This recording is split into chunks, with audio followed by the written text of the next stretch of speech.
Salamat din sa inyo na mga kapatid na nag-stay dito at sa inyo po na kasama namin online.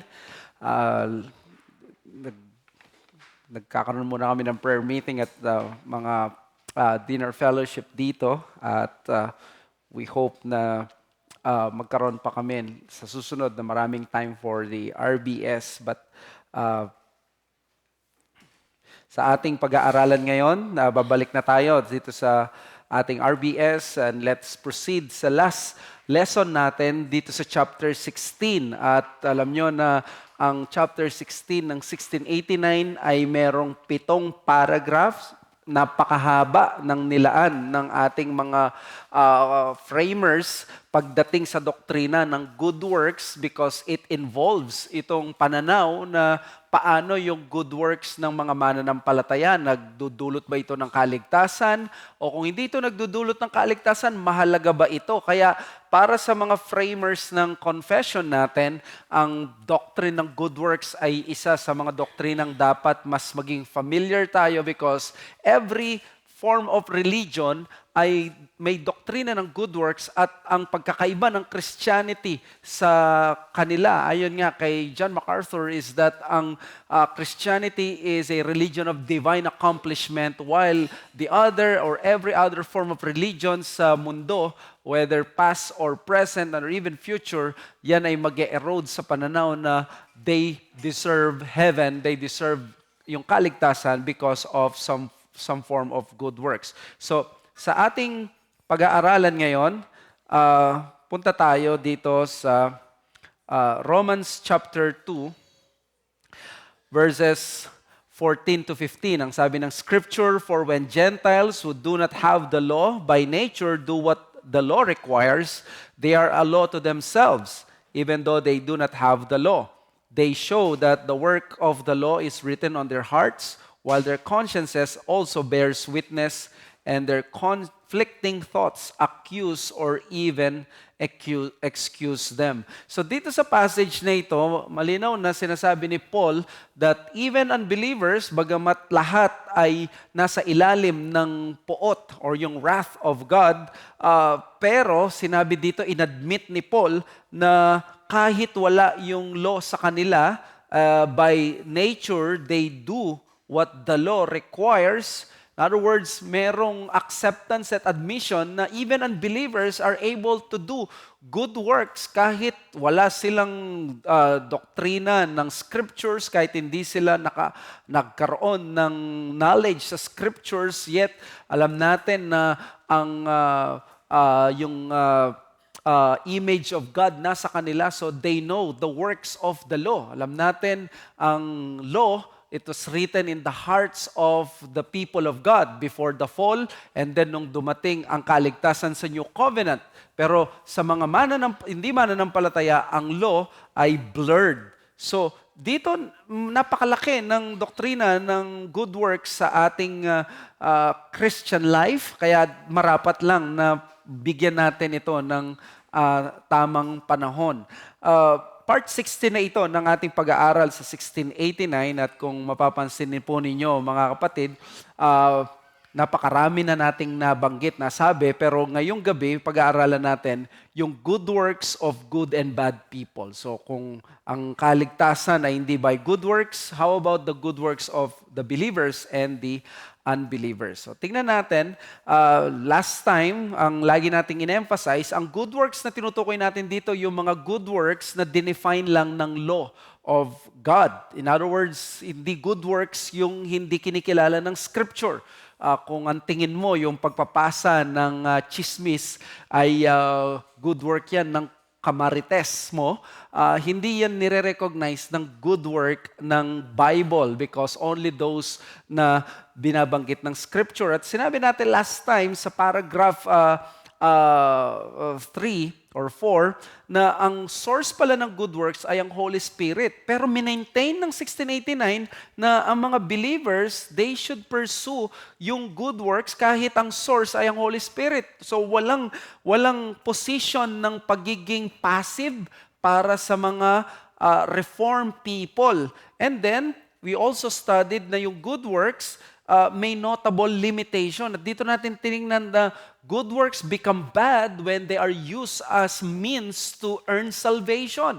At sinabi ng 1689 na ang good works, ang limitasyon nila, they cannot merit pardon of sin and eternal life. Hindi pwede yung super-erogation na may mga tao na nakafulfill ng law higit pa sa nire-require ng Diyos.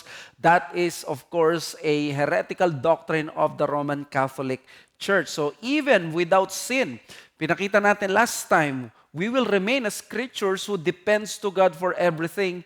Therefore, we will not deserve any merit from Him. Even na hindi na, let's say, hypothetically, hindi nahulog sa kasalanan si Adan, hindi pa rin niya ma-earn yung eternal life because yung gravity, yung laki ng reward or yung eternal life, hindi yun maliit lang yung pagsunod sa kautusan ng Diyos. Because as creatures, required talaga tayo na sundin ang kalooban ng Diyos. So, kumbaga, hindi natin earn yung eternal life just because we do these things. Now, sa paragraph 6 and 7, the final two paragraphs, makikita natin dito may dalawang pinakita ang mga framers natin about good works. Ito yung good works ng mga believers at good works ng mga unbelievers. Ina-accept ba ang good works ng mga believers?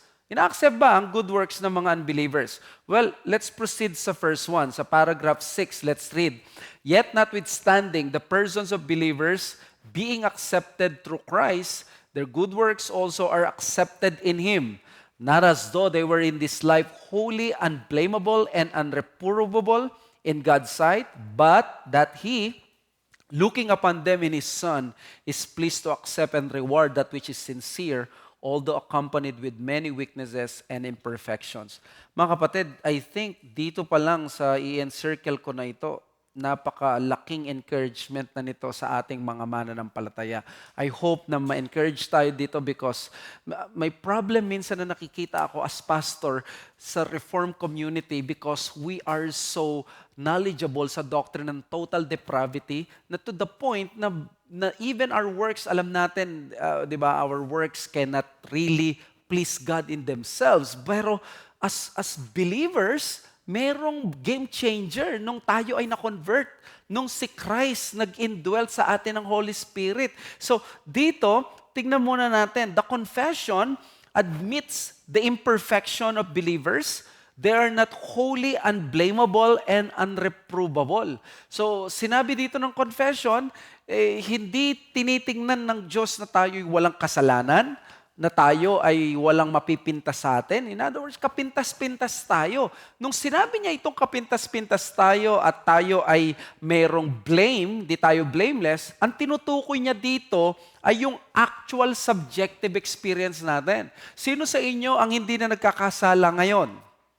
Walang magtataas ng kamay because we all know may kasalanan tayo at patuloy tayo nagkakasala. In fact, the bad news is hanggat hindi dumarating ang Panginoon at hindi tayo nasa glory, patuloy tayong magkakasala no matter how we would want na maging banal. At pag sinabing ganito na alam na ito ng Diyos, tinitingnan tayong ganito, ang tinutukoy niya dito yung actual na kalagayan natin na nararamdaman. So kung ganito pala ang kalagayan natin, number one, ang sinasabi ng confession is that yung works natin ngayon, kahit tayo ay na kay Kristo na, they are marred with sin and imperfection. So nandun yung kasalanan, nandun yung imperfection. Napakaganda nitong Luke chapter 17 verse 10. Sabi dito doon sa parable ni Christ, so you also when you have done all that you were commanded, say, we are unworthy servants. We have only done what was our duty. Tingnan niyo yung sabi ng servant. Nung sinabi niya na sino man ang nagtrabaho sa field, pag uwi niya, ang dapat ba niyang gawin ay dahil nagtrabaho siya sa field, pakakainin siya ng maayos ng kanyang amo? Hindi, sasabihin niya, pag-prepare mo ako na makakain. Parang harsh itong master, pero totoo sa kanilang culture, ganun lang naman ang gagawin dito. Sa modern equivalent siguro natin dito, sino ang waiter na after niyang pinrepare yung table mo at yung food, dinala niya yung order mo, sasabihin ba niya na dahil ako nag-prepare nito at ako nagpakahirap, dapat upo ako sa table ninyo at kakain ako. Magugulat ka kapag may waiter na umupo doon sa table nyo mismo at makikikain just because he has done his work. And same's true with this Luke 17:10. Ang isip kasi natin, pag na-fulfill natin yung work natin, papalakpakan Diyos sa atin. Pero sa totoo lang, sa mata ng Diyos, sa dapat nating reaction, hindi yung ang galing ko naman. Hindi, we are unprofitable servant. We have just done what is supposed, what is required sa atin. So, alam ito ng Diyos at nakikita ito ng Diyos. So, therefore, wala tayong may pagmamalaki dito. But, may sinabi ang paragraph 6. Ano sinabi niya? But on the account of Christ, we are seen as perfect. We are accepted wholly. Yan ang sinabi ng Ephesians 1:6-7. But I'll just quote yung exposition from Jeff Smith and Gary Hendricks, and I quote, "In terms of our legal standing before God, we need a perfect, sinless righteousness to be justified in His sight. That righteousness has been provided for us in Jesus. When it comes to standing up to the perfection required in God's law, we are thoroughly undone in ourselves. But in union with Christ, God completely accepts us and is pleased with our sincere, though imperfect efforts to serve Him. We can and do please God through Jesus. Sometimes as Christians, we can have a hard time saying or believing that, but it is true nonetheless."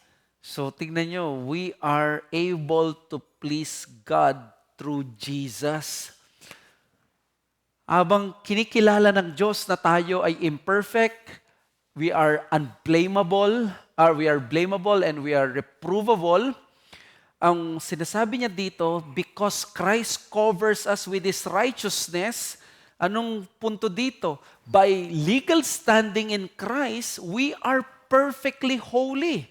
But at the same time, by our subjective state and remaining sin, we are partially holy.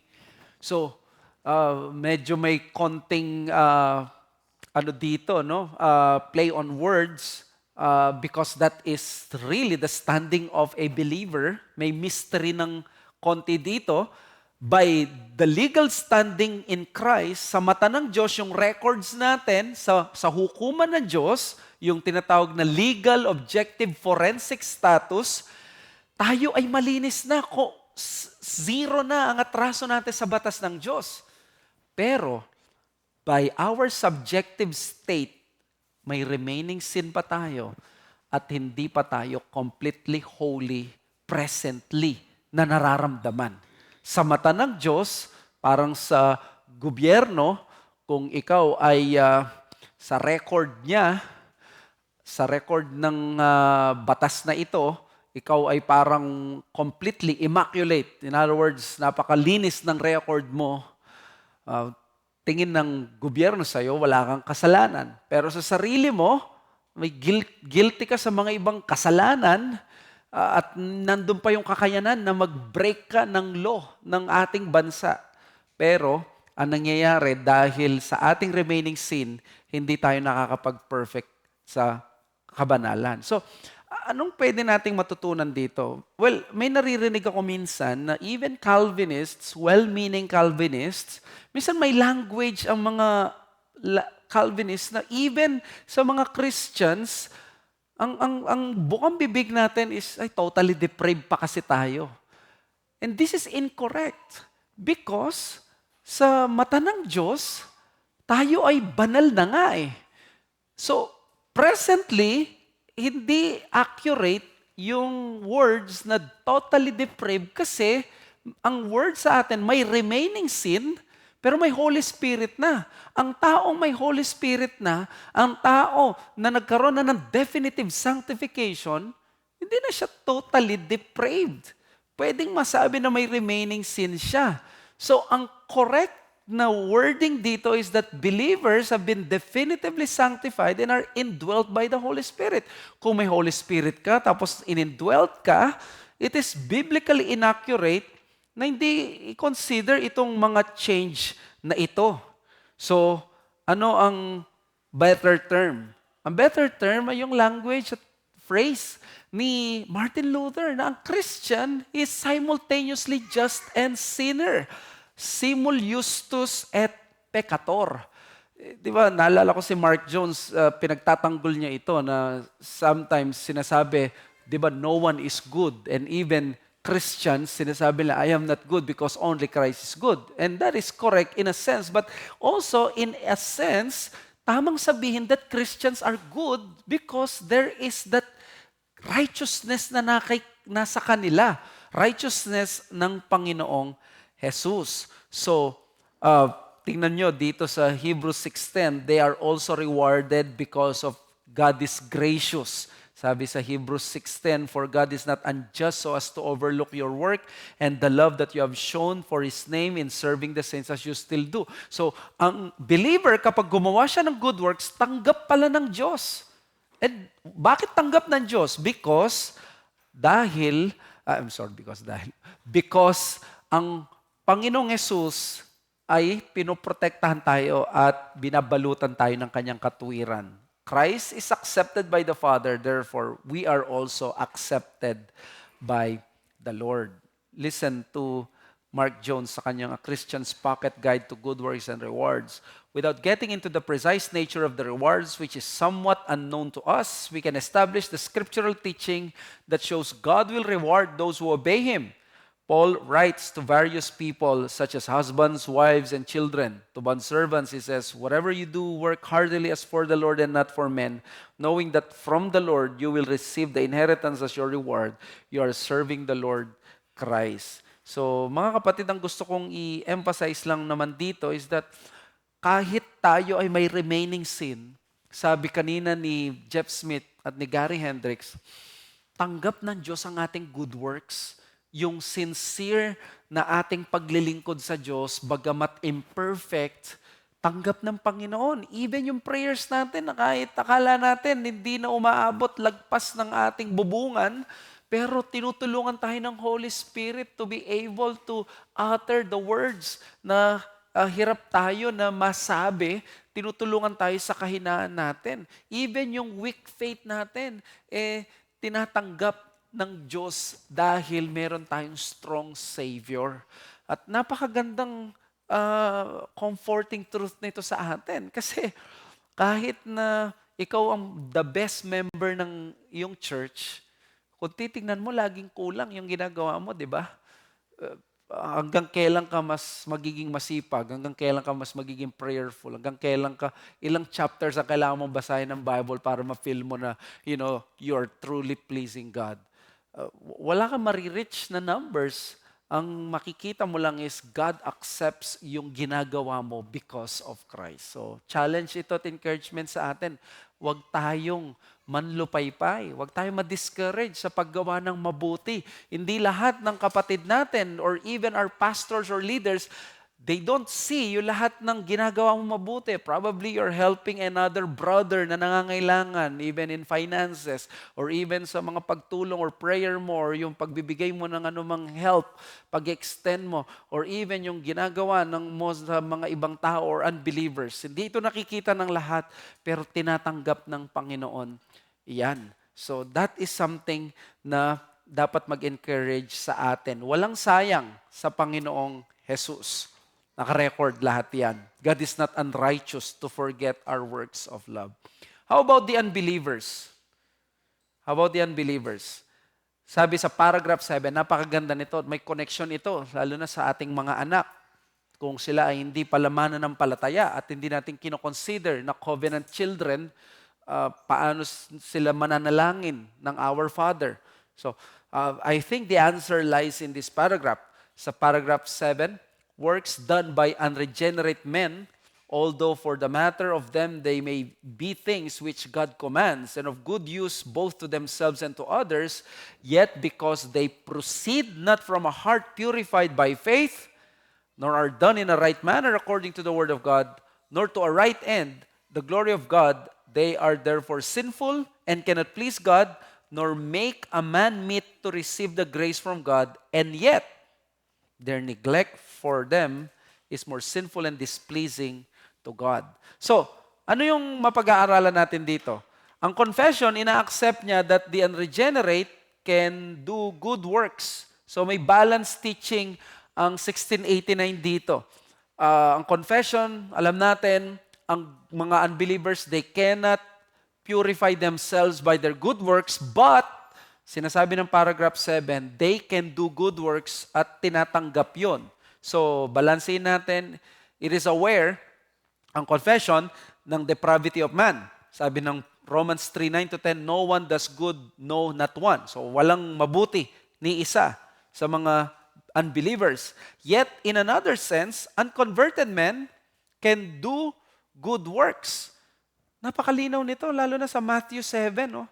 If you then, who are evil, know how to give good gifts to your children, how much more will your Father who is in heaven give good things to those who ask Him?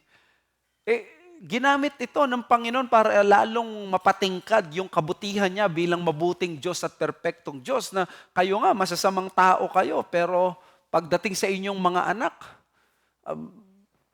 hindi kayo pwede magdamot. Bibigay nyo lahat, di ba?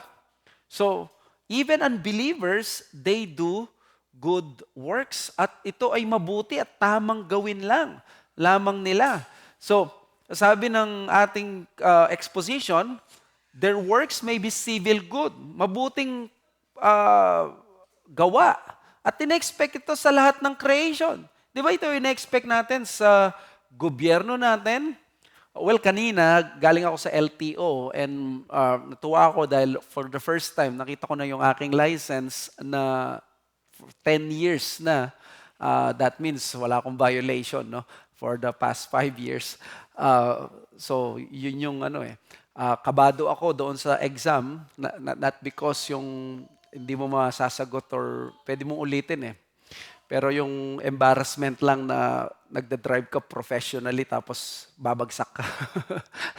But I saw there yung kabutihan ng mga employees. Napakabait nila sa mga tao. Gone are the days nung mga sinusungitan ka ng mga government employees. I truly commend yung LTO namin dito na patient sila sa mga tao at kahit minsan mahirap kausap yung client or yung kumukuha ng license, nagkakaroon sila ng maximum tolerance. So this is something good na in-expect mo sa government agency, and I think, di ba, lahat tayo bilang tao because of the Imago Dei ay nakukuha natin at tine-expect natin yon. Kaya nga, even a wicked king na si Jehu, in-appreciate at ni-recognize ng Diyos yung kanyang ginawa na parang sinunod niya yung utos niya para ma-eradicate yung Baal worship o yung kasamaan doon sa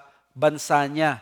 Sabi sa 2 Kings 10:30, and the Lord said to Jehu, because you have done well in carrying out what is right in my eyes and have done to the house of Ahab according to all that was in my heart, your sons of the 4th generation shall sit on the throne of Israel. Kayong mga nakapakinig ng preaching ko about kay Elijah, ito yung fulfillment na kung ano makakalagpas doon sa ni Elijah, si Elisha na magke-carry out, si Hazael at saka yung king na inapnoint niya, yung Baalism na nawala. So, ang gusto kong i-emphasize dito ay itong mga taong ito, they are wicked kings. Ang Israel, 0 good kings. Ang Israel, out of less than 20 kings, ang northern tribes, northern kingdom, lahat sila walang naging mabuting king. Ang naging mabuting king lang ay doon sa lineage ni David, doon sa southern kingdom.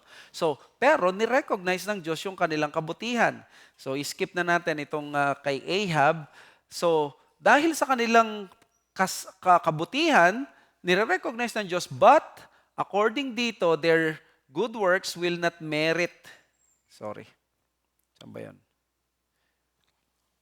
Their good works will not merit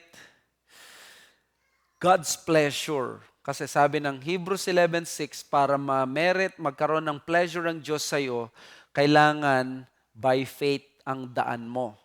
Highway of faith. Sabi ng Hebrews 11:6, without faith, it is impossible to please Him, for whoever would draw near to God must believe that He exists and that He rewards those who seek Him.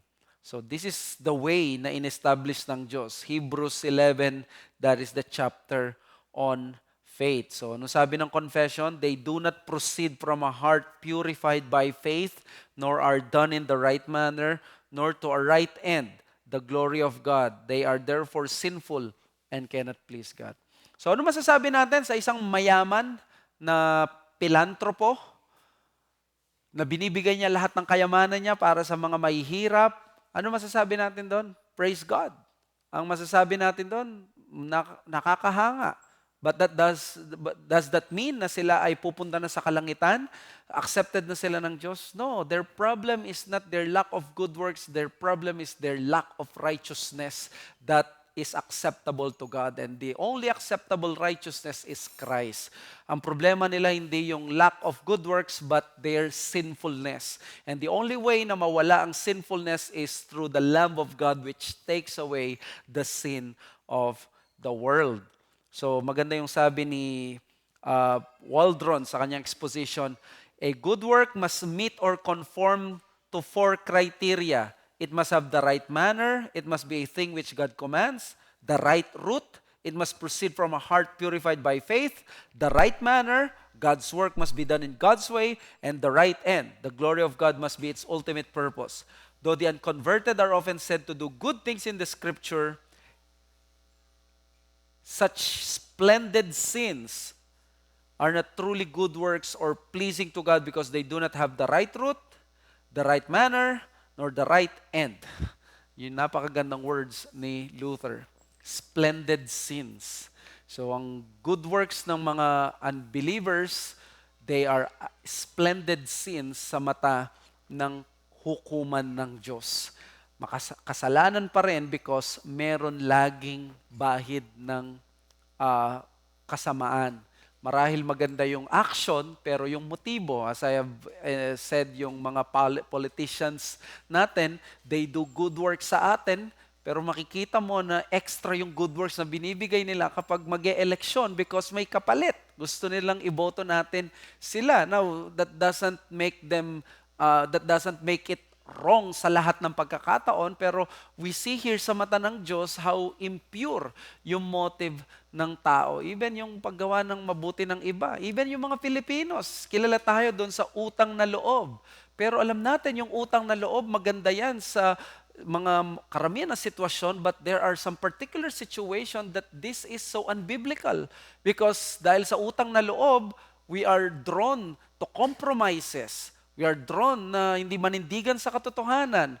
We are drawn sa errors because, alam mo, may utang na loob ako dito sa kumpare ko, kaya samahan ko na siya, okay lang ito. So, ito yung sinasabi ng Scripture. Now, lastly, may issue dito. Kung ganito pala yung case, sa mga unbelievers pala, hindi naman tinatanggap ng Diyos yung kanilang good works, how about the unbelieving children? Yung mga anak natin. Tuturuan ba natin silang sumunod sa Diyos? Tuturuan ba natin silang mag-Our Father? Di ba hindi natin kinikilalang sila ay anak ng Diyos spiritually? So anong responsibility nila? Dapat ba natin silang idala sa church? Or hayaan na lang natin sila na kumilos muna ang Holy Spirit? Total, hindi naman natin mapuwersa yung salvation. Wala naman silang desire talaga sa Diyos dahil hindi naman sila ligtas. Bakit nire-require natin yung mga anak natin sa loob ng iglesia ngayong tayo naman ang miyembro lang?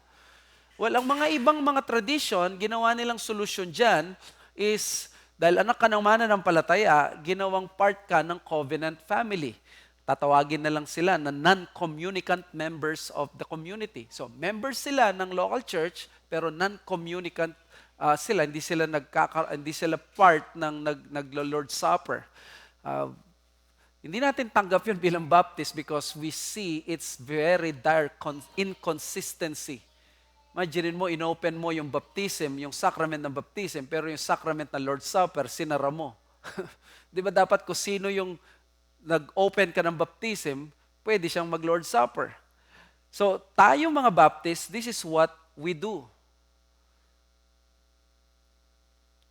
Sabi ng confession, we still teach them the word. Idadala pa rin natin sila sa church. Tuturuan pa rin natin sila mag-pray ng Our Father in heaven, hallowed be your name. Why? Because pag hindi natin sila tinuruan, the neglect of such is more sinful and more displeasing to God. Diba yan ang sabi ng paragraph 7? Listen to Sam Waldron.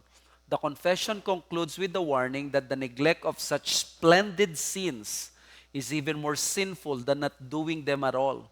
Children who are deterred from quarreling by fear of a spanking are not necessarily performing a good work, but they are certainly doing better than if they were not deterred. Similarly, children should be taught to pray even though they may lack a right spirit or converted heart, because for them, to neglect to pray would be worse. We must not give over requiring and teaching our children to do what is right because they lack a right spirit. But we must also not let them rest in a purely formal conformity to God's will. So just few weeks ago, we talked to our children na pag nandito sila sa prayer meeting, alam namin napakalaki sacrifice on their part dahil children sila, wala silang desire na katulad natin na mag-pray. It would be difficult, but we have to tell them the word that you have to be with us. You cannot just play or you cannot look at each other at hindi kayo sumasama. Alam natin, mahirap yon, but that is the right thing to do. To neglect such is more displeasing to God because nasasanay sila na hindi sila nananalangin when the church is praying. It's the same thing whenever there is preaching, there is singing. Kasama sila sa pag-worship. We are not allowing them na para lang nandito sila at nandito kayo. We allow them to play. We allow them to do this. Training ang ginagawa natin. So, kung sino ka man ngayon, mananampalataya ka, I encourage you na kahit na ang anak mo walang desire, idala mo siya, lalo na kung nasa ilalim siya ng iyong authority. Kung ikaw pa rin ang sumasagot ng kanyang pagkain, ng mga pangangailangan niya, kahit anong edad niya, may jurisdiction ka sa kanya at may authority ka.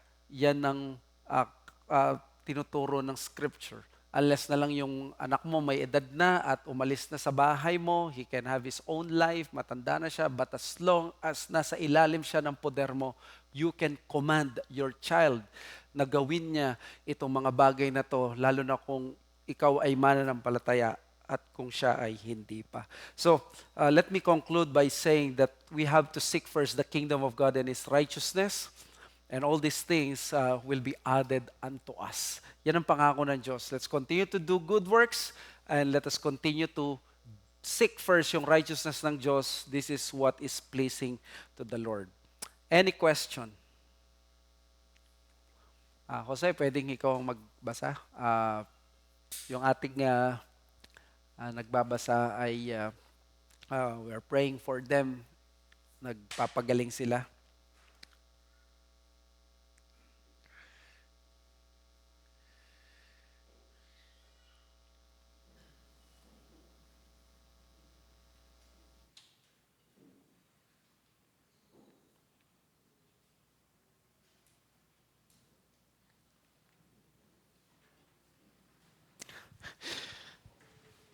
Good evening. All right. Pastor, we have one question here from Daniel Pilarta. Did Enoch as well as Elijah attain perfection during their earthly lives before they were translated by God into heaven without experiencing physical death? Well, I don't think so because of my systematic theology that tells me na after the fall, walang taong nabuhay in perfect sinlessness except the Lord Jesus Christ. So by that answer, by that kind of explanation, we can apply it now kay Enoch at si Elijah that they did not attain sinless perfection nung nandito sila. So yung hindi nila pagranas ng physical death is not enough reason or para ma-establish na hindi sila na nagkasala. In fact, I believe si Elijah, ang daming beses niyang nagkulangan ng faith when he ran away. Alam natin, hindi, naintindihan natin yung kalagay niya, pero merong certain degree of lack of faith sa kanyang part.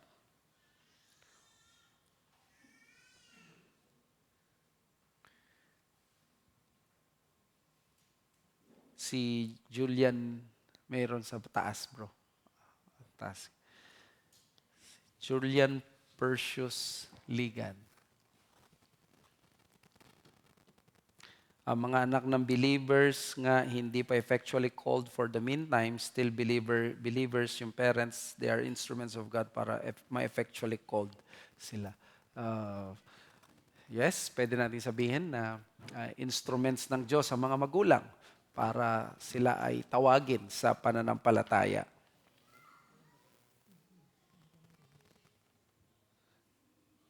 We have one comment, Pastor, from Pastor Mike. May our children see seriousness in our worship, that they may not only imitate, but eagerly desire to be true worshipers themselves. Yes, thank you Pastor Mike, no, napakagandang reminder. In fact, sa inyong taga Moonwalk pastors ko narinig na nang nagsisimula ako sa pagdidisiplina sa mga anak ko na we can only discipline our children and administer yung rod, but at the end of the day, it is God who changes the hearts of our children. And that is true. Pwede lang natin silang idala sa church, pwede na lang natin silang turuan, but it is God at the end of the day ang makakapagpabago sa kanila. So yun yung desire natin para hindi sila mag-end sa formality lamang. All right, we have another one, Pastor, from Nixon Ligmayo. Pastor, how about the matter that God considered the good works of Cornelius before siya nakapakinig ng gospel? Kung si Cornelius ay dahil sa kanyang good works, siya ay naligtas, then therefore, we are in error. But as far as I know, si Cornelius ay nirecognize ng Diyos yung kanyang pagiging God-fearing at yung kanyang desire na makakilala sa Panginoon. Pero ang makikita natin dyan, anong ginawa ng Diyos? Pwede na niya sabihin na, ito na ang anghel ko, ligtas ka na. Pero ang sinabi niya, pumunta ka, magsugo ka ng sundalo, punta ka kay Pedro, mangangaral siya ng Word of God at makikinig ka sa preaching niya. So in other words, ang ginawa pa rin ng Panginoon kahit na pumasok na siya, no, nag-intervene na siya doon sa sitwasyon ni Cornelius, biglang ginawa na rin ng Panginoon, punta ka sa pastor, punta ka sa preacher, at siya ang mangangaral ng salita ng Diyos. That's the reason bakit si Peter dinala doon mula sa Joppa, dinala kay Cornelius. So, hindi nagkaroon ng merit ang good works niya na nawala ang nagkaroon siya ng righteousness because of the good works. Pwede nating tingnan na ang Diyos ay, again, systematic theology, ang pwede nating tingnan, itong si Cornelius, hindi niya na-earn yung napansin siya ng Diyos dahil may good work siyang ganon. Na-appreciate ng Diyos yun at kinikilala niya. Pero alam natin na sinong magbibigay ng desire ng ganon. So, pinapakita nga dito, di ba, yung start ng Gentile salvation. At para mas maintindihan niyo pa yan, abangan niyo yung PM Worship series namin sa Book of Acts. All right. Another question, Pastor, from Julian Persius Ligan. Even in the Old Testament, tama bang sabihin na ang mga OT believers stated in Hebrews 11, are they regenerated first and as product, they did what is pleasing to God? Just like what is stated in Genesis 4 nung tinanggap yung offering ni Abel. Pakiulit mo, bro. Hindi ko mahanap dito. Kaya Alright. I missed. Yeah, even in the Old Testament, tama bang sabihin na ang mga Old Testament believers stated in Hebrews 11, are they regenerated first and as a product, they did what is pleasing to God? Ito, nakita ko.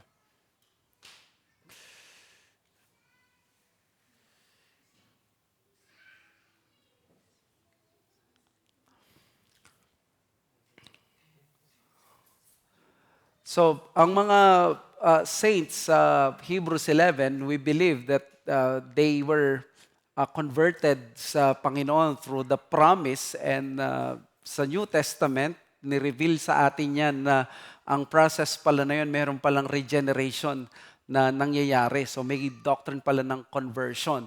So, hindi siya masyadong malinaw sa Old Testament, but using the lens of the New Testament, because I believe as Reformed, the best commentary of the Old Testament is the New Testament.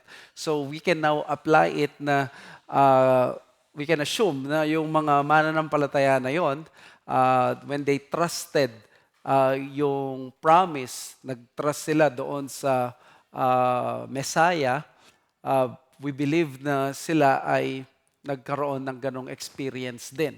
As to the issue ng Holy Spirit, sealing, or lahat ng ganon, it's another issue. But we believe mayroong ganong conversion experience din sa kanila.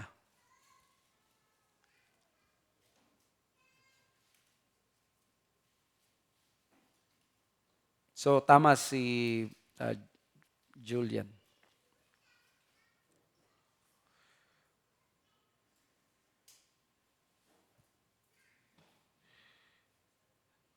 Pastor, I think we can accommodate one last question from Joven.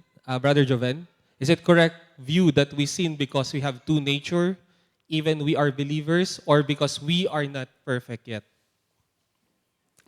Yeah, ang problem kasi nitong two nature theory is that dinidivide niya yung tao pagdating sa kasalanan, to the point na kapag nagkasala ka, parang ang nagkasala yung sinful nature mo lang. But you see, ang laging inilolocate yung sinfulness ng tao dun sa person, not on the nature. So kaya we should be uncomfortable doon sa pananaw na two nature, kasi lilitaw na itong sinful nature ko ang siyang nagkasala, kaya kasalanan ng aking sinful nature, nawawala yung accountability at yung culpability. Pero ang presentation ng scripture, when you sin, it is you who sinned. Kaya iniiwasan nating gamitin yung ganon na terminology. Kaya much better yung kay Martin Luther na simul justus et peccator, na we are at the same time yung buong tao tayo, righteous, and at the same time buong tao natin, may remaining sin tayo. We are still sinner. Mahirap i-compartmentalize yung ganyang bagay when it comes to the anthropology ng tao, anthropology ng Bible.